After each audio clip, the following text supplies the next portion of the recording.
sports collectors, music fans, and all hobbyists. Welcome to the Card King Sports Variety. I'm the Catman Brian Cataquet, a.k.a. the Card King. We are live on ABC's KMET 1490am.com, your number one spot for news and talk on the West Coast. For those of you looking for an all-star picture for visit JamesBennettArt.com for an incredible once-in-a-lifetime sale of prints, original oil paintings, and more from an award-winning artist that has appeared all over, from Major League Baseball to ESPN to Cooperstown to the NFL and everywhere else. If you can't find your favorite player, James will be happy to create it for you. Visit his site at JamesBennettArt.com, or you can click on my landing page for more information. Joining the program this morning is acclaimed musician and one of North America's leading drummers. His newly released album, Drums on Low, is on the market. Dave Schoepke. Dave, Brian Cataquet, thank you so much for being with me on KMET Radio. Hey, Brian. Great to talk to you. Appreciate you having me on. Absolutely, Dave. Let's begin. Let's talk about how your love for music first began. Well, for me, I think, like a lot of people, just kind of gravitated towards different songs as a little kid, that sort of thing. And I would have early obsessions with different, like certain songs would just kind of trigger probably very obsessive listening habits, where I would just try to find the music anywhere I could. And back then, it was just pretty much off radio and things. So I'd sit and huddle with an AM radio or something, and just listen and just hope for, the music to come on, and not really understanding how that happened as a young kid. And we're talking, 4 or 5 years old. But later on, just kind of as a gradual process, just, I think through having friends that were starting to get more into music and, buying music records and things like that, I just started to kind of follow that culture. And, one thing led to another, and I just, all of a sudden I was obsessed with music. Pretty much kind of a gradual thing, I think, though. Now, Dave, do you remember your very first gig and who you played with? Yeah, I do. Basically, when I was about, when I first started playing drums, I had a good friend, and it was the classic, two buddies that kind of conceived to do all sorts of different goofy things together, brainstorming stupid ideas, and we got it into our heads that we wanted to start a band. So both of us, of course, let's say, let's start a band, but neither one of us could play music. And so he and I started a group once we could finally play, and our first band, I think the first actual place that I would call a gig, I mean, usually they say for first paid gig is your first professional gig, but I would say the first performance where we actually played organized music in front of an audience was for a elementary school when we were probably in 8th or 9th grade, and we did a demonstration or exposition. We played like 5 or 6 songs and that sort of thing. I was probably about 14. I was 14. 14. Yeah. Now, some of the early musicians who inspired you, which musicians do you credit with having the biggest impact on you, would you say? Oh, that's hard. I mean, I can say that early on, I had my first real massive obsession with anybody musically was with Led Zeppelin and Led Zeppelin's music. And I would say the whole thing, John Bonham as a drummer was an influence, of course, but I was really, really obsessed with the music. And that was my first really, really strong, this is making a big impact on me in every way, where I was not only just enjoying the songs, but I was listening to the sounds of the music, and I was listening to how they recorded it, and intrigued by every element about what was happening within the music.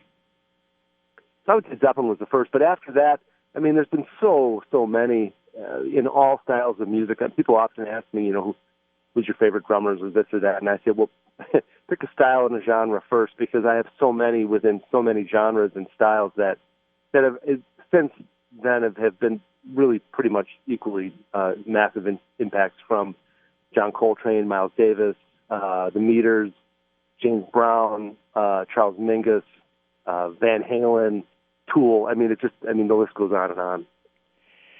So what made you like the drums? Did you play? Was that your very first instrument? Yes. Yeah. And Go ahead. Sorry. Go ahead.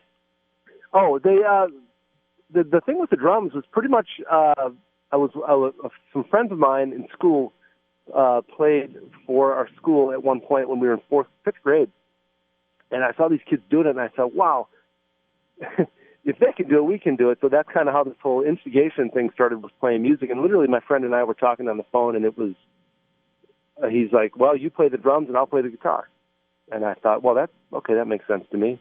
And really, that's where it started. But it wasn't until I actually got the drums that all of a sudden something clicked, and I realized that this is something that I'm supposed to be doing. I couldn't do it at all, but it took me quite some time to put it together. But I realized that there was something really within me that was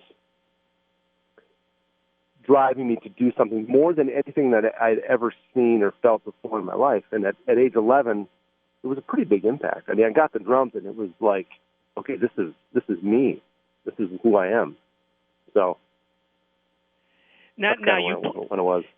Now, do you play the conga drums as well? Because I know you're a percussionist. Do you like the timbales, the conga drums? Are you into those type of instruments? I'm into anything that you can hit, and every instrument, every percussion instrument has. You can dabble in it. You can hit just about anything, of course, but full mastery of all the different percussion instruments, it's a lifelong pursuit. And so congueros and people that play timbales and people that play pandilleros and hand drums, djembes, and all those hand drums. Those players, they're masters. And for me, I've dabbled, and I think I've spent most of my time on the drum kit, but I use percussion at will to suit what works for me in the different musical situations that I might be in. But I would definitely say that I do not have any degree of mastery over those other instruments, just because there's just not enough time for me to do all of that. But I dabble, and I enjoy them, and I try not to make a fool of myself when I play them in public, and make it work for me when I can. Well, you played with well-known acoustic guitarist Willy Porter. How did you meet, and what was that experience like for you? Well, Willie, I'm actually still playing with Willie. It's just kind of an off and on thing because he doesn't. A lot of times he performs solo, but I've been with him for about 17 years now, and he is somebody that I was well aware of in the southeastern Wisconsin, Milwaukee area. He had been making a pretty big impact internationally. And Milwaukee's not a big town. It's about 1 million people, metropolitan area. And, like most businesses, people run in the same circles, and you get to meet a lot of common people. And incidentally, Willie had changed drummers at one point and a sound engineer. And this is all, everybody knows this stuff, that it's just communications and personal relations and getting to know people and building your name in the community is equally as important as the work you do. And I'd been working with a sound engineer in another band that I'd been playing with, and I knew that he toured with Willie, mixing him. And we were talking, we were pretty good friends, and I said, hey, boy, I knew Willie had changed drummers, and I said, if the drum chair ever opens up again, boy, if you wouldn't mind throwing my name in the hat for an audition, or if there's some way that I could, get a shot at, because I admired the man's songwriting and his talent, and I really looked at him as being somebody, boy, that would really be a wonderful person to play with. And literally 2 years later, I got a call out of nowhere from Willy Porter, and it was to be in his band. And there wasn't even an audition. This sound engineer had recommended me, and Willie and I met for a couple of beers and talked about some stuff, and he said, okay, the first rehearsal's on blah, blah, blah. And I was like, do I have to learn any songs first? Are we going to have a rehearsal? Is there an audition? And he's like, no, you got the gig. And I was really, really stunned. I've auditioned for a lot of people over the years, and that was the first time I actually had gotten a gig with somebody I really, really wanted to play with, and it was all on word of mouth. And wow. then this guy just said, "Hire Schoepke," and I got the gig. So. Yeah, well, you were holding down the drum throne with the Willy Porter Band since, I guess, 2002, right? Yeah. Done 3 albums with him, and I've done about half a dozen tours around the country with him. And he's been just a wonderful person to play with, and he's one of my very best friends. And it's been, in so many ways, an enlightening relationship, and both as knowing the guy as a good friend and as a musician. I mean, he's just a phenomenal musician and an incredible songwriter. I'm just in awe of the man when he writes a song. And I've been able to even write a couple songs with him. He's been kind enough to let me in on that window of opportunity. So he's a great guy and a great friend. That's amazing. Now, when we met a couple of years ago, you were in the Martin Barb band, right? The former legendary guitarist of Jethro Tull. How was that experience like, and what was the difference between playing with Martin and Willie? Considerable. I would almost venture to say night and day in a lot of ways. And it's funny because you ask that correlation between the two. Incidentally, I got the Martin Barb gig because Willie went out of his way to recommend me for that as well. Oh, you did? He literally, Martin, I didn't know Martin. I barely knew Martin. I had met him twice, just casually through Willie. And we had only played together once for maybe an hour, and it was very in passing. I wasn't on his radar at all. And Martin's his drummer had quit, and Willie took it upon himself without even asking me or saying anything. He just wrote Martin an email and said, "Hey, can you give my guy a shot?" Which says a lot about him as a person. I mean, to go out of his way to do that for me was, I'm still astounded that he did that. But anyways, on the musical side of things, Willie's music is very mellow. A lot of times, there's an intensity to the music, but it's certainly a softer dynamic in overall general. It's not hard rock in any way. Martin and Jethro Tull definitely leans more towards that, and of course progressive rock. And luckily for me, I spent a lot of time playing lots of different kinds of music, and hard rock and prog music and those sorts of things are well within my appreciation and wheelhouse as a player. So it's kind of funny because at that time when I got recommended for the gig, I'd been playing, kind of steering more towards my career with playing mellower music, more jazz-inflected music, and stuff that maybe wasn't quite as aggressive, even though I'd spent probably a couple of decades playing a lot of heavy stuff. And I got the call to play with Martin, and I was like, boy, I gotta go back to some of that stuff that I'd been worked on for most of my career. And you it had wasn't to do a your big homework, deal. I just right? had to go back to play that way. You had to do your homework with all those Jethro Tull songs. I did, and let me tell you, there was a lot of work, and he threw a bunch of songs at me that I had never heard. And so, I mean, distinctly the difference is that, and this happened specifically on stage with Martin, is that, for example, with playing with Willie, oftentimes we play so soft and so quiet. I mean, whisper quiet. And I mean, points that I'm barely hitting the drums, which has been an incredible learning experience to understand the dynamic range of the instrument, because most of the time, drummers in most situations have to hit pretty aggressively to get the drums to respond a certain way. Well, in Willie's music, because he's playing acoustic guitar and there's so much happening that is not aggressive, and there's so much happening lyrically, the drums are definitely an important role, but they're a support role. And so the dynamic, when you play soft, you're playing super, super soft. And when Martin went to a dynamic passage that was soft, his soft was maybe, Willy Porter's medium loud. And when I was under the understanding we were playing soft, I was playing too soft. And Martin had to say to me, he's like, I think you're playing too quiet for us at points. So really, yeah. So I just had to play louder, which really wasn't a problem. I just was like, oh gosh, I guess you're right. I'm being too dynamic, and that and part of the reason why that was an issue is because the volume of the band on stage is so significantly louder that right. when I would go to such a soft place dynamically, then they couldn't hear me. So, and that would be an issue in how this, the music's being presented. So, it just was a matter of adjustment. But that was the main thing that was different, other than just playing, like I said, more progressive music and harder stuff. We're talking to Dave Schoepke. Now, Dave, you started your own band called Tweed, right? What year did you start that band, and how did that band come together? Well, first of all, it's I did not start the band. Okay.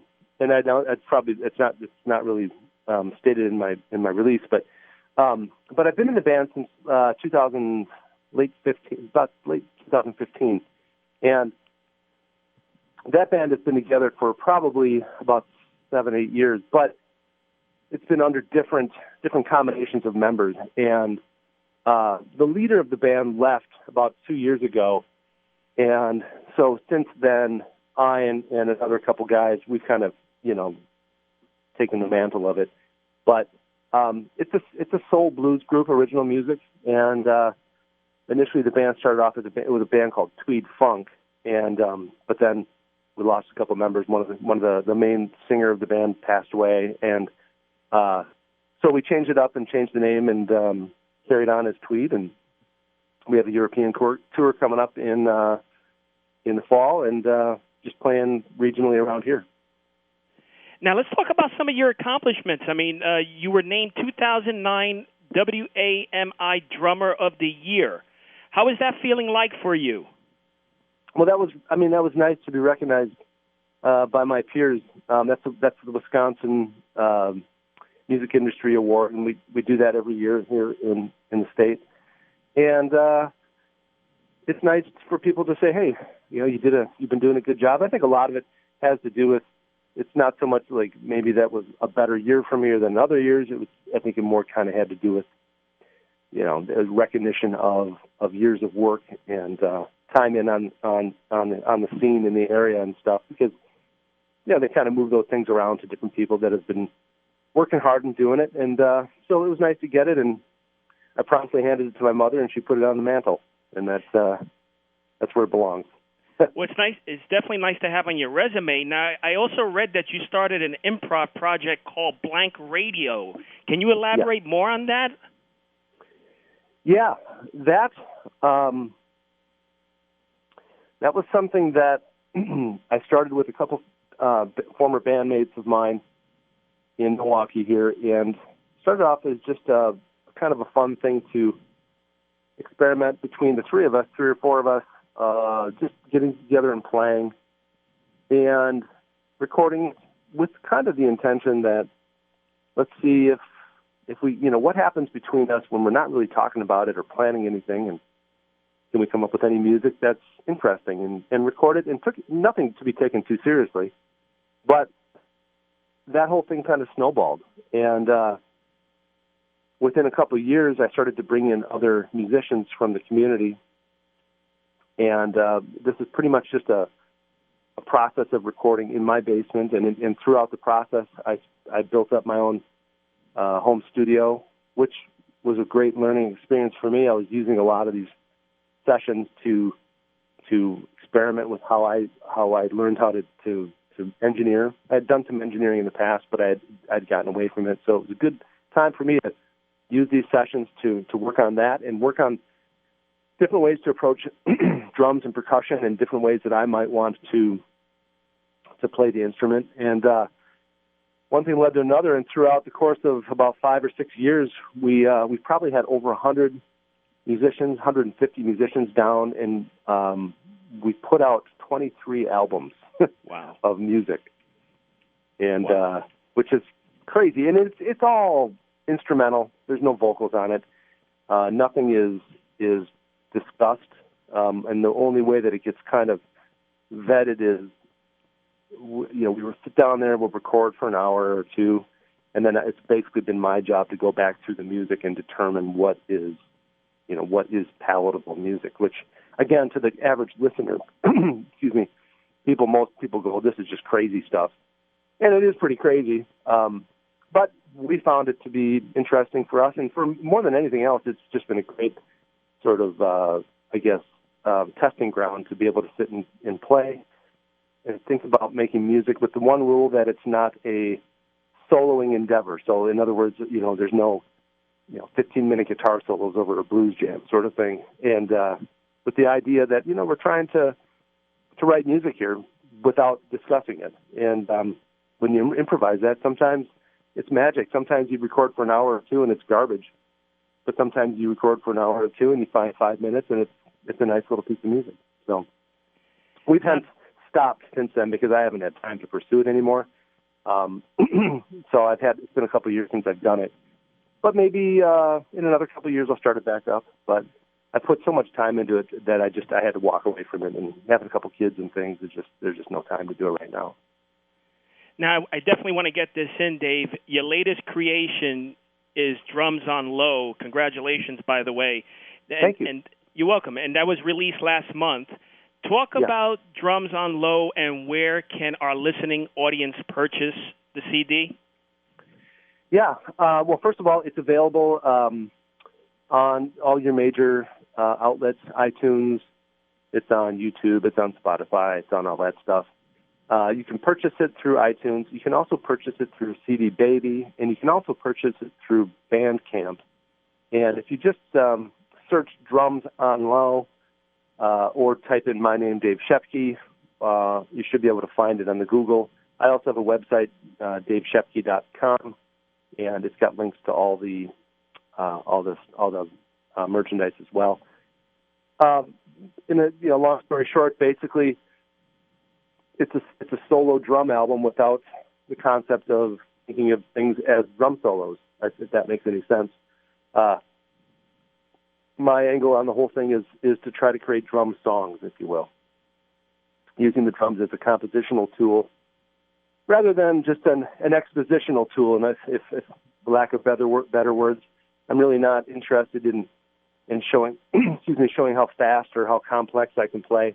I'm more interested in trying to play music that maybe somebody who doesn't even like drums or doesn't listen to drums might go, wow, that's kind of interesting, or that sounds like a tune, or there's something interesting to that that's maybe a little bit different from what the normal person would expect from a drummer. And I'm not saying that and those other ways of playing drums are negative or I don't like them. I don't have the capacity to play to the level of people like Terry Bozzio or Marco Miniman, Vinnie Caliuta. There's some drummers out there. There's so many drummers out there that are just so incredible, and I don't have that capacity as a player. So my capacities as a player are more, I think, leaning more towards a compositional way, and just trying to find my own way to make music that is coming from the drums, and is it something that I can stamp as my own? And that's kind of been the impetus behind the project, and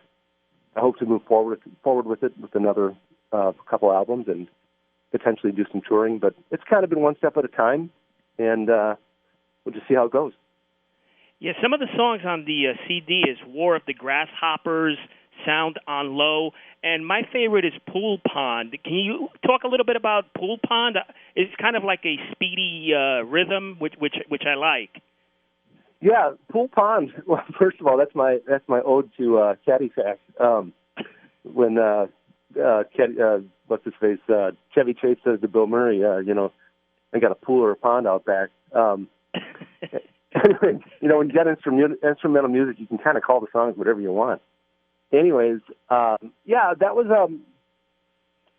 that. With all the songs on the album, I did lots of different sorts of setups and combinations of drums, and I believe that one I kind of set the drums up and really tried to what I would call detune them, to tune everything down really low and make it kind of almost mushy sounding. And so yeah, like what your comment is kind of accurate. It's kind of got this swampy sort of attitude about it, and it's a lot of the pieces, and I believe this one too. A lot of the pieces are, I would say, probably 3/4 improvised, and wow. Where I would come up with a basic idea, and then I would try maybe 3 versions of it, or sometimes just one, and that was the one I took. And because I recorded about 20 pieces and sorted through them and came up with the 10. But that one in particular, I'm pretty sure was an improvised idea. I probably ran a couple different options of it first and then went for it. But yeah, it's kind of based around a 6/8 sort of thing and kind of a loping, kind of falling down the stairs sort of attitude was kind of the thing. And we're going to play a little excerpt. 1 minute. We're going to play a little excerpt, Dave. Okay. I want to have you back on in the near future. Am I going to see you in Connecticut again? I hope so, man. You know, and I'm talking to some people about doing an East Coast run, and we're working on that. So maybe this spring I'll be able to get out there and do some touring. So I'm working on it. That'll be awesome, and thank you so much for your time. Thanks, Brian. I really appreciate it. Take care. Take care of yourself. Yep. Now, for those of you looking for an all-star picture for your man cave, visit jamesbennettart.com for an incredible once-in-a-lifetime sale of original oil paintings and more from an award-winning artist that has appeared all over, from Major League Baseball to ESPN to Cooperstown to the NFL and everywhere else. If you can't find your favorite player, James would be happy to create it for you.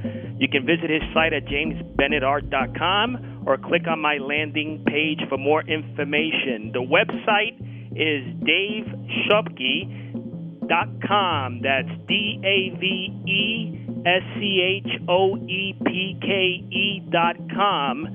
And the album is called Drums on Low. Until next week, happy collecting to all.